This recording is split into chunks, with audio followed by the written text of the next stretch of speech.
Yes. Yeah, found another couple of news items I missed out. If I can just read those on football Yeah. before we go on to Chris. Are we starting then?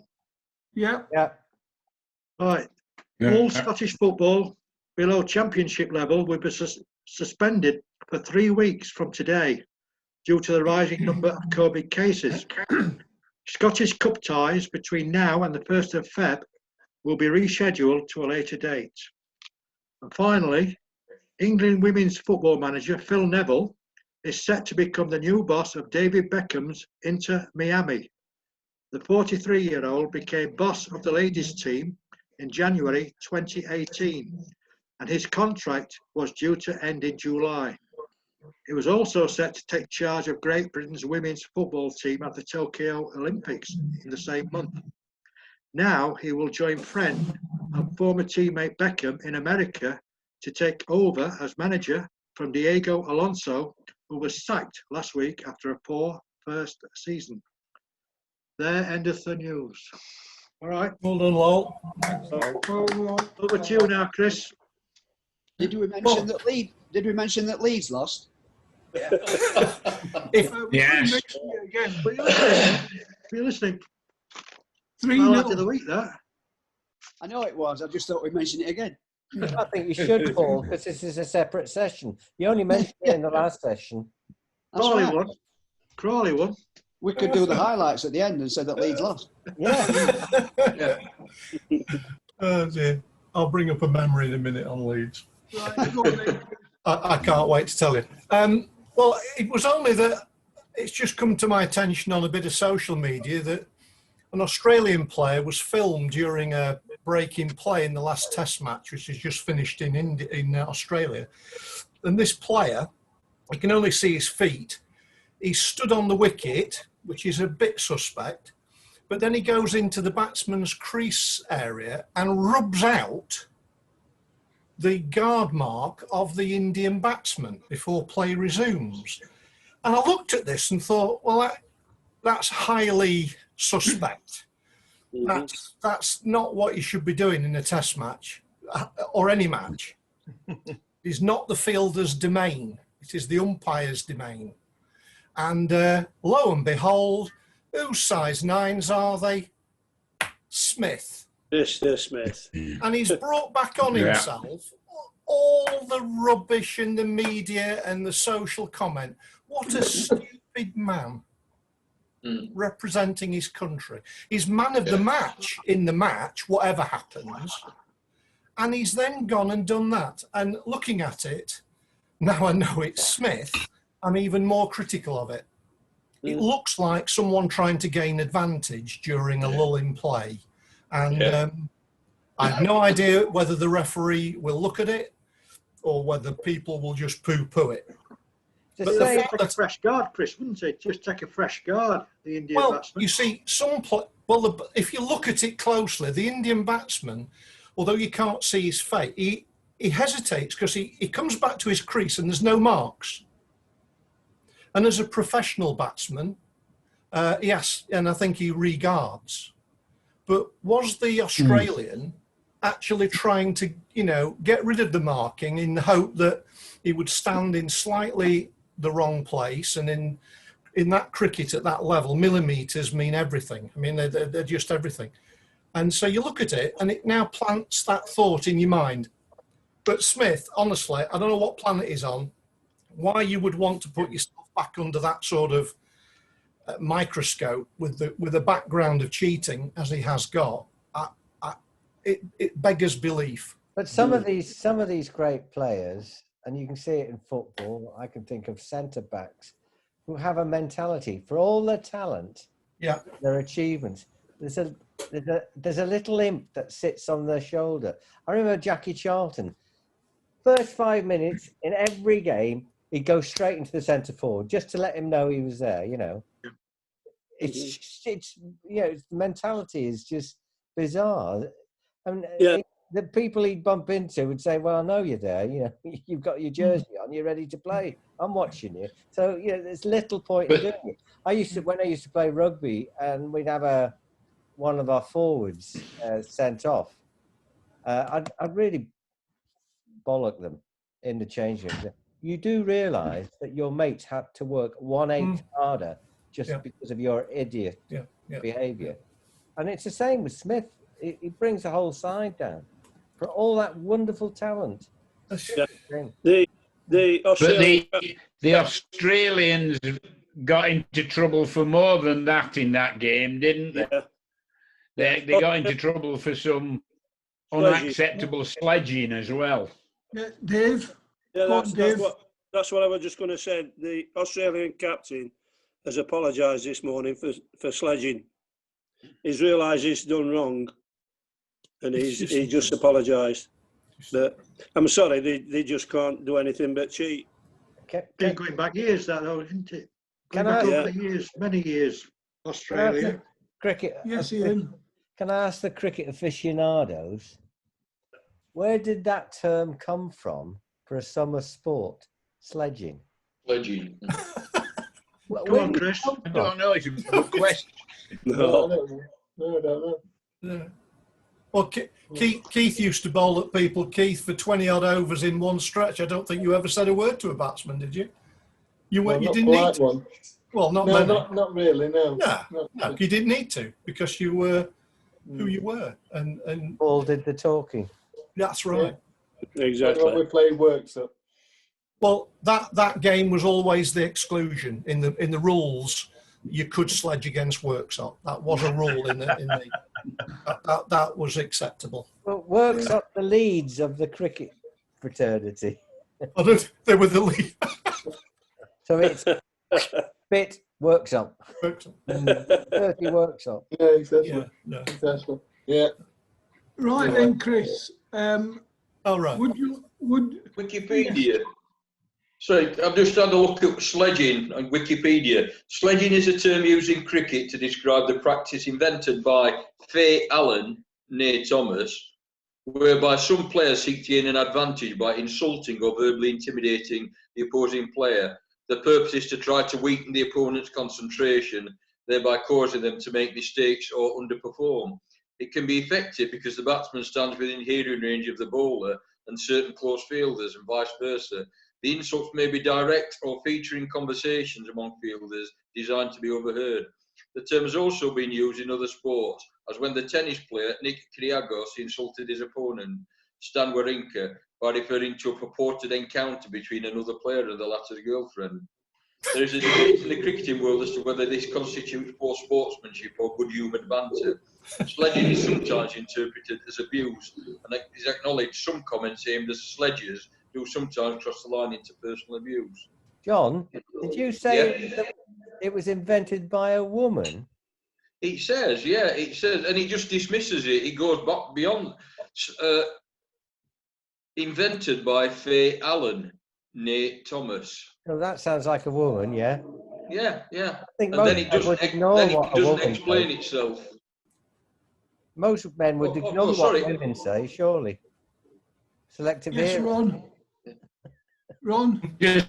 Just on the sledging, Payne, the Australian captain, was sledging, and I don't know one of the Indian batsmen, and the next ball dropped to Dolly Cash. So whose concentration was affected? Yeah. So He dropped 3 catches in the innings, apparently. According to Ian Chappell, the use of sledging as a term originated at Adelaide Oval in either the 1963-64 or 64-65 Sheffield Shield competition. Chappell claims that a cricketer who swore in the presence of a woman was said to have reacted to an incident like a sledgehammer. Reacted to the incident like a sledgehammer, hence sledging. As a result, the direction of insults or obscenities at opponents became known as sledging. Said W.G. Grace used to do it. No. Yeah. Never. W.G. Grace and his brother E.M. were noted throughout their careers for being noisy and boisterous on the field. W.G. admitted that they used to chaff, i.e. tease opponents, and this is seen as part of gamesmanship. Yeah. Well, you tease. He had a reputation for my dear old thing. Yes, I'm reading the history of English cricket, and he certainly wasn't the gentleman, W.G. Grace. No. He was Right, once, Chris. once bowled first ball in an innings, and he turned round, put the bails back on, and they said, "They come to watch me bat, not you bowl. Carry on." It's true. Gentlemen, you might be interested to know that the Cricket Society have got free Zoom links to meetings, and I went on one yesterday afternoon at short notice. Keith knows about this, and it was Michael Brearley. Oh, It was brilliant, absolutely magnificent. So when the links come out for other discussions, I will send them on to Keith and give Keith a bit more notice. But they're free of charge, and they're just leading people in the game being interviewed. They may have a book out, but there's certainly no pressure to buy the book. He commented on a question about Smith, and he said, in his opinion, his book is called Spirit of Cricket. In his opinion, Smith should be given a second chance because people make mistakes. And I'd love now, this morning, to ask Mr. Brearley, was that the second chance, Mr. Brearley? And has he now blown it within the context of Spirit of Cricket? It was very ironical that it should be yesterday that Michael was speaking about. Yeah. But I'll send the link on because there's some other very good people coming on. And if you're interested in the game, I can only say it was brilliantly done. Oh, good. Would people like me to forward it to him? Yes, Yes, please. please. Yeah. Okay. Is it the same Please. time every week, Chris? Is it the same? Time. I don't Time. know. No, I'm not going to say that. I don't know. Oh. I don't think know. This. I think, Keith, you should send them our link as well, just to be fair, like. There were 174 people participating in the Zoom call, so it reaches out quite a long way to people. So when Chris sends it to me, I'll forward it to everybody. Okay. You can make your own mind up. Brilliant. All right, mate. Yeah. All right. Chris, Yeah. can I just say, if you send me one by email, will you also send me a text message to say that you've sent me the? Yeah. I get you. Yeah. Because I don't always look at me. No. Well, No. you should. Right, do you get Yeah. No bills- problem. No problem. Do you get your bills through email then, Keith? Right. Okay. To continue with last week, Chris. Yeah. Okay. With Hang apologies. on, Chris, Yes. let me just. John wasn't here last I know week. I'm going to apologise already in advance. So go on then. I'll Okay. leave it to you then. Okay, John. A specific apologies to you, mate, because what I pulled out of memorabilia, out of my dear dad's memorabilia, Yeah. was this fixture list, which is 50 years old, Wow. and it was the one that they used to put in shops. Oh yeah. Yeah. It's a cardboard one, and it's survived. And I made the guys laugh because on the back of this it says "back in 2 minutes." It's written in, and I've kept it because obviously it's a special season in Sheffield United's recent post-war history. So apologies to you, and I won't mention the Derby game because we've already done it. No, mention So it. where I left off last week was the horrendous home defeat by Hull City at Bramall Lane, which saw where that. Hull were 1 point behind United, who were first, and it felt like the season had come to a close with that devastating defeat. It was the dirtiest match, some people say, in the history of the ground. Oh, yeah. As a Wednesdayite, more fanatical than I am now, I really enjoyed that game. As a Wednesdayite, Yeah. dyed in the wool, biased Wednesdayite. Yeah. That was a fantastic game. Of course, Yeah. I've mellowed. Would anyone like to guess how many people attended the match? Because I've looked it up and I'm staggered. Yes, I've looked it up. I'll not say I know the answer because I've Right. looked it Well, up. anyone want to guess how many people were at Bramall Lane for the whole game? Upper 40,000. 35,000. It was whoever said 40,000 is Me. nearly bang on. Yeah. And I couldn't remember it was such a big crowd, but I remember the crushing feeling of disappointment that as a young lad, I walked away from that game, and I've never forgotten that feeling. It was a devastating result. Right. So that was the moving on. game in which the referee sat all the players down in the centre circle and lectured them. Yeah. Correct, Paul. Yeah, that's right. From memory, he did not bring the goalkeepers. Right. Okay. From memory, I'm sure I'm right. He brought the outfield players to the centre circle, yeah, and he lectured them because the game was completely out of control. People were just kicking people without even the ball being involved. It was horrific, and the neutrals do say that Hull definitely came with that intent, but United joined in because they had to. And the game, if anyone remembers the West Brom game at Bramall Lane, when it was abandoned through lack of players, well, this would have been off by half time. This would have had no chance of finishing because the players would have just been off. So anyway, moving on. What happened was the next match was away from home at QPR. I was there, and we're 2-0 down with 2 minutes to go. So we've just lost to Hull, and now we're going to lose at QPR.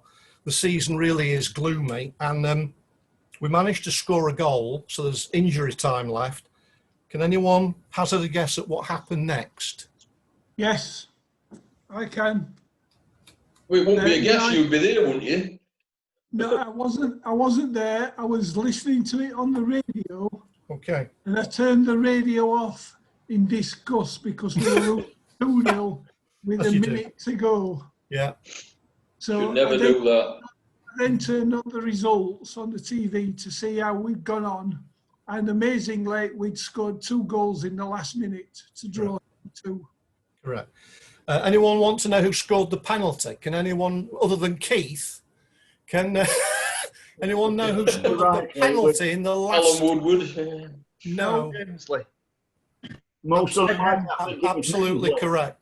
Ted Hemsley took the penalty with the last kick of the game and may well have saved the season. In hindsight, he might send the season. If they'd lost 2 in a row in that manner, it could have history could have changed.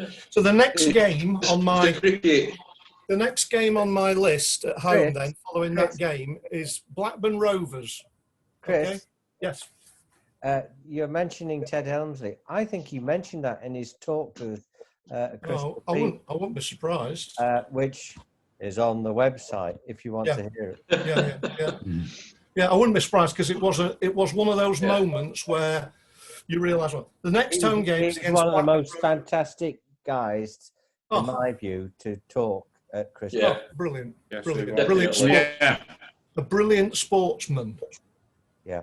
The next game United played was against Blackburn, and here's the programme. And I got it signed by Ted Hemsley. And that game, we went mad. We were winning. We won 5-0. So that moved us on again. But I wonder if that would have happened if Ted hadn't scored the penalty in the previous. Possibly not. Yeah. Possibly not. The next game's an away game at Bristol City, where Tony Curry scored probably the best goal of his career. We won 1-0. I was again there. And the next home game was against Norwich. Here's the match programme. And we get into the real sharp end of the season. And Norwich brought a wall with them and a bus. And it was a 0-0 draw. And it was pretty tough stuff. But the programme for that game, the reason I'm showing you it, that's the iconic image of Tony Curry scoring at Bristol the previous week, 1-0. And that picture is often seen, and he signed it for me. Just a question. In the promotion season, the season we're talking about, how many games did Tony Curry play in the league? Anyone want to guess? Or no? He was the most fiercely marked player in the league that year. If you stop Curry, you stop United. Around 30. 30? Around 30. Not quite. He played them all. Who said he played them all? Me. Correct, Dave. He played all 42 games, which is in today's terms, that just wouldn't happen with squad rotations. He played 42 league games in the season as the most marked player. What a testament to his physical ability, apart from everything else. He scored a great goal against Leeds in the Football League Cup that season as well. Funny you should mention that. Very early on in the season. Yep.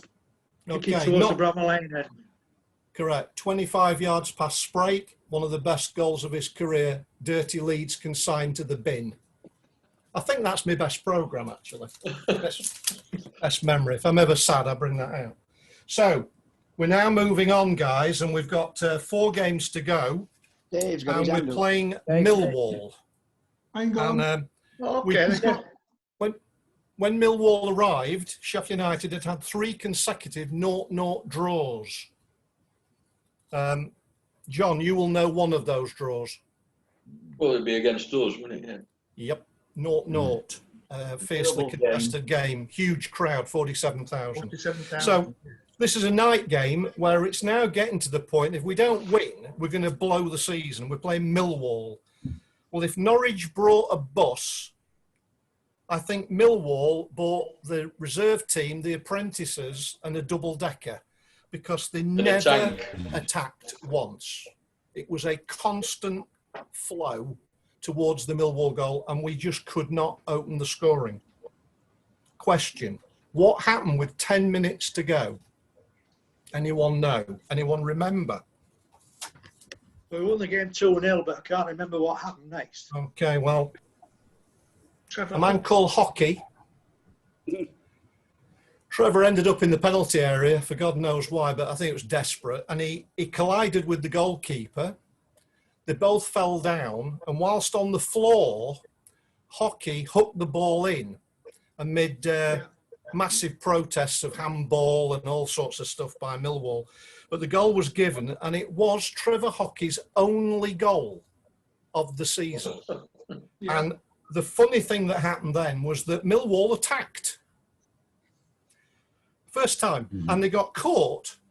They got caught out, and it ended up with Gil Rees running at their goal with not a single player in front of him, which was, I can see it now, it was hilarious. He shot, it hit the fullback running back towards his own goal, flew straight into their net for 2-0. I didn't laugh a lot. Can anyone come up with how many games Trevor Hockey played for Sheffield United? Because he was an absolute legend.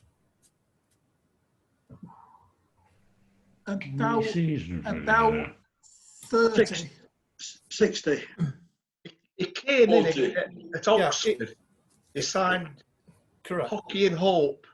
And the first game was against Oxford, if I remember rightly. You've got a great memory. You're dead right.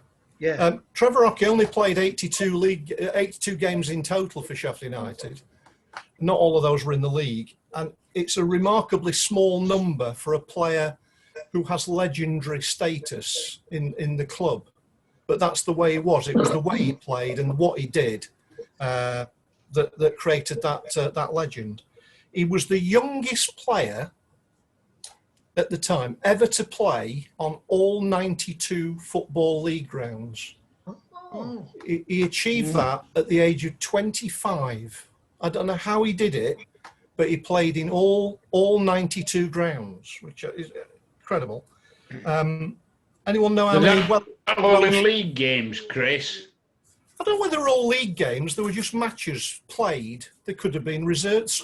I don't know. The answer is I don't know, but it's an interesting stat. But Trevor Hockey played at every ground in the league at that time by the age of 25. I hated him when he played against us, by the way. Anyone know how many caps he got at international level? Then I'll move on.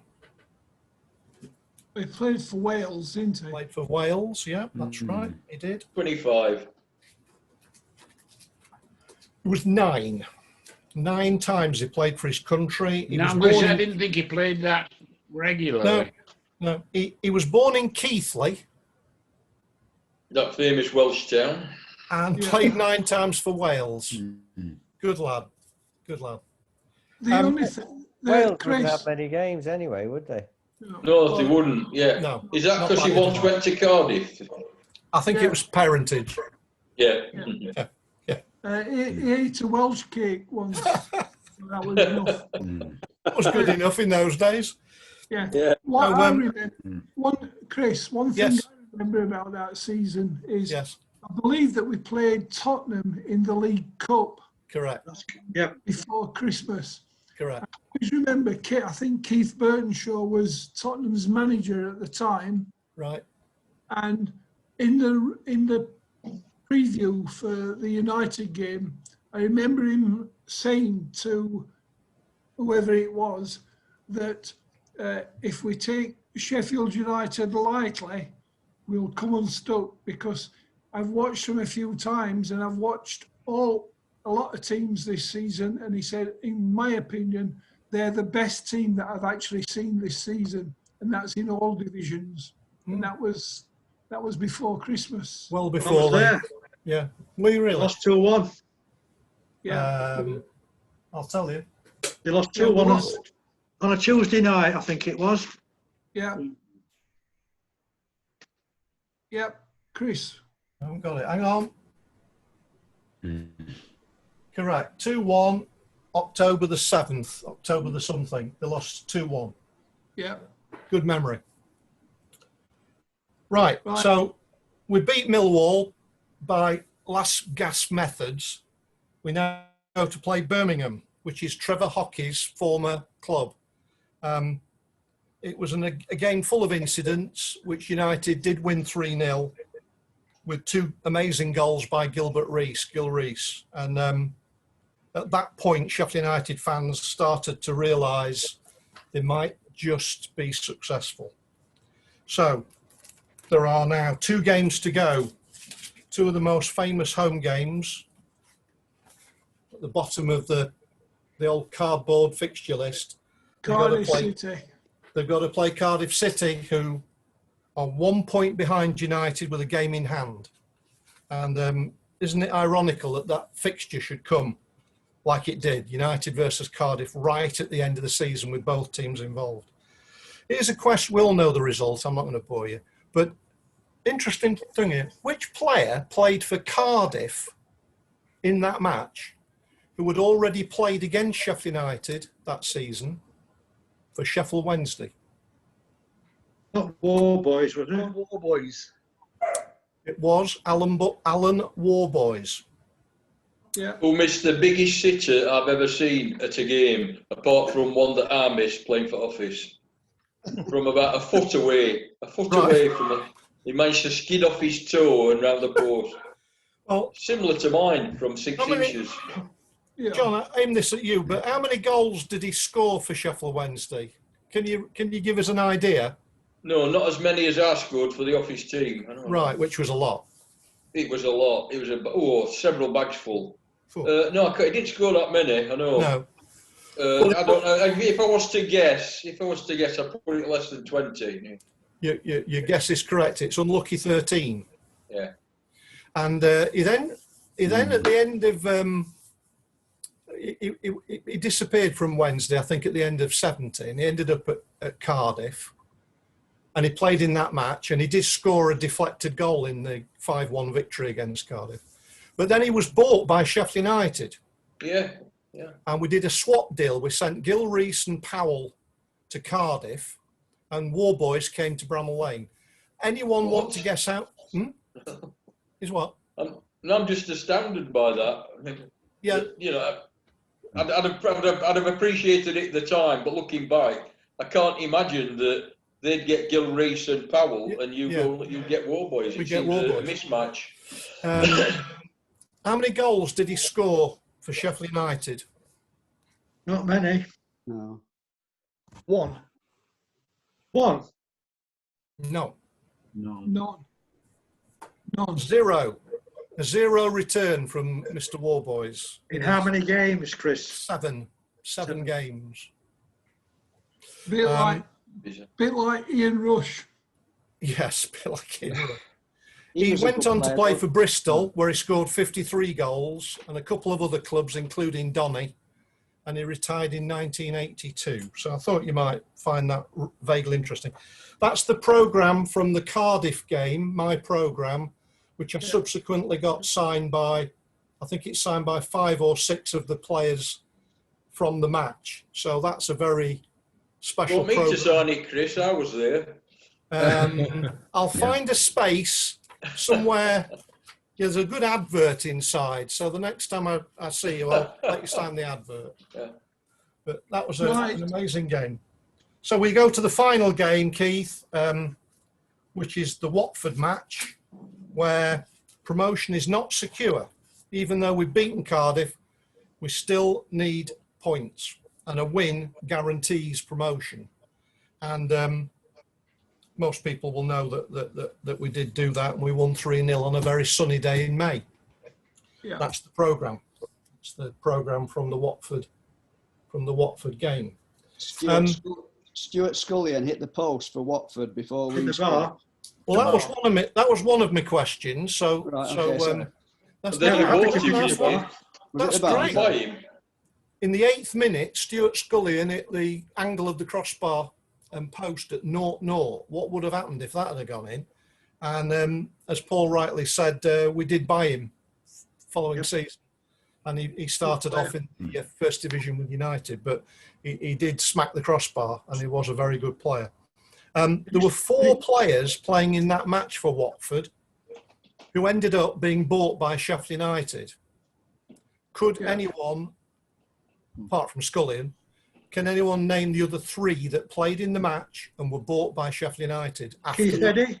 Keith Eddy, yeah. Keith Eddy, who became club captain, brilliant player. Correct. Curry? No, we'd already. No, Curry's already in our midfield. Oh, he was, After we got promotion. Sorry. No.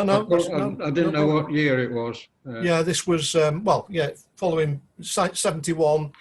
After 71, we bought all these players ended up playing for Sheffield United, of which Scullion was the first. Think of a city in Yorkshire. Harrogate. Leeds, Wakefield, Hull. Ripon. Who said Bradford? I did. Well, David Bradford. No, we didn't buy Bradford from Watford. No. Didn't we? All right. No. Okay. I'll tell you. Didn't like him anyway. I'll tell you. Terry Garbett. We bought the worst midfield player probably of all time. Yeah. In Terry Garbett. Yes. And a very good defender we bought. Keith Eddy and very fast. Oh, Colin Franks.